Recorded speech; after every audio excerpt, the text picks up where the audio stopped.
आइए फ्रेंड्स, आज आप लोगों के लिए बहुत ही ज़बरदस्त सॉन्ग लेकर के आ चुके हैं जो कि काफ़ी अच्छा से लिखा गया है। तो आप लोग रियाज करके तभी गाइएगा, ठीक है। आप बहुत मस्त लिखा गया है, आप लोग रियाज करके गाइएगा तो ऐसा है गाना मार्केट में बजेगा, काफ़ी लोगों को पसंद पड़ेगा। तो ये गाना है जो कि रितेश भैया का एक तो गाना आया हुआ है, हाँ जोगिया के भेस, नहीं सॉरी, ये तो मेरा आला है ना। तो वो वाला गाना है हाँ कहाँ से ले आई हाँ दिल के दवाई, हाँ कहाँ से ले आई हाँ दिल के दवाई, कैसे दरा दिया करे जावा के जाए हाई। तो बिल्कुल यही गाना पे लिखले बानी जो कि काफ़ी वीडियो भी अपलोड कर चुकल बानी ये गाना पर। सब गाना अच्छा अच्छा लिखले हैं। वो में से गाना ये नमूना बा, ठीक बा। तो वीडियो को पूरा लास्ट तक देखला के काम बा ताकि ये गाना कैसे गावे के बा सही से समझ में आ जाए। गाना अच्छा लगे तो एगो वीडियो को लाइक कर दिला काम बा, ठीक बा।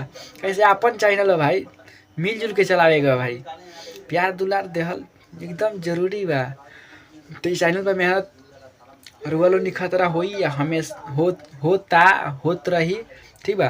तो आई लोन के बिना समय गवाए वीडियो को लेकर चलता नहीं, ठीक बा।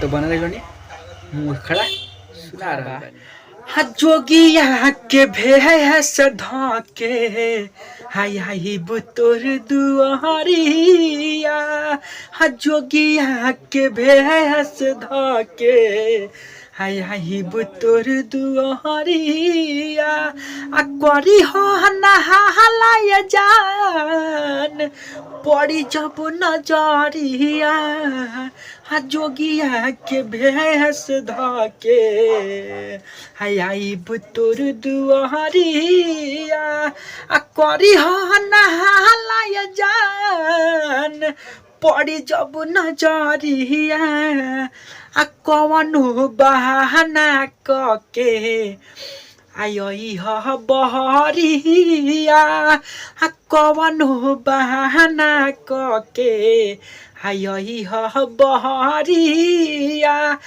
करी ह नहालाय जान पड़ी जब नजरिया, करी ह नहालाय जान पड़ी जब नजरिया, जोगिया के भेस धके हाय हाय बुतोर दुआरिया, करी ह नहालाय जान पड़ी जब नजरिया। तो ये रहल मुखड़ा, आशा करते हैं लोगों की जरूर ही अच्छा लागल होई। तो आई लोगों के अंतरा सुना बतानी, तो लाइक कर दे वीडियो के।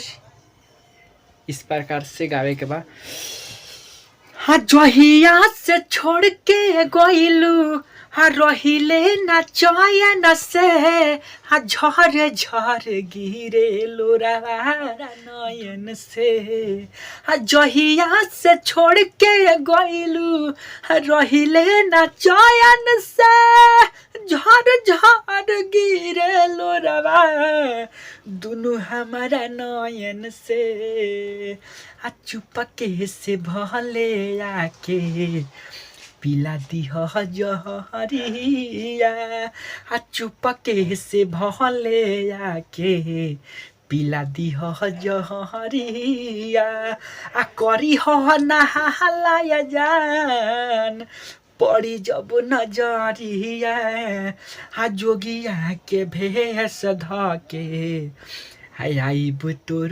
दुआरिया, करी ह नहालाय जान पड़ी जब नजरिया। यदि हमारा गाय में कोई भूल होई तो ओकरा खातिर सॉरी।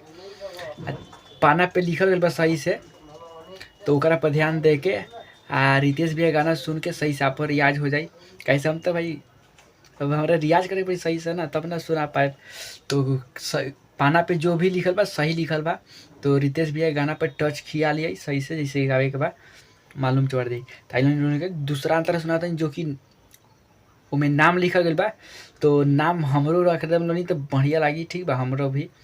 तो आई लोनी अंतरा सुना लास्ट वाला फुलताची बेतरा दीतार हया के करी हवे हटा हो जहांगला से देखी जान करी हो ना लेटा हो फुलताची बेतरा दीतार हया के करी हवे हट हो जहांगला से देखी जान करी हो ना लेटा हो गुडू आजी तो न संगे चलई ह कटहरिया जीतन या गुडू संगे भले मरी ह कटहरिया करी ह नहाला जान पड़ी जब नजरिया जोगिया के भेस धके ही पुतुर दुहरिया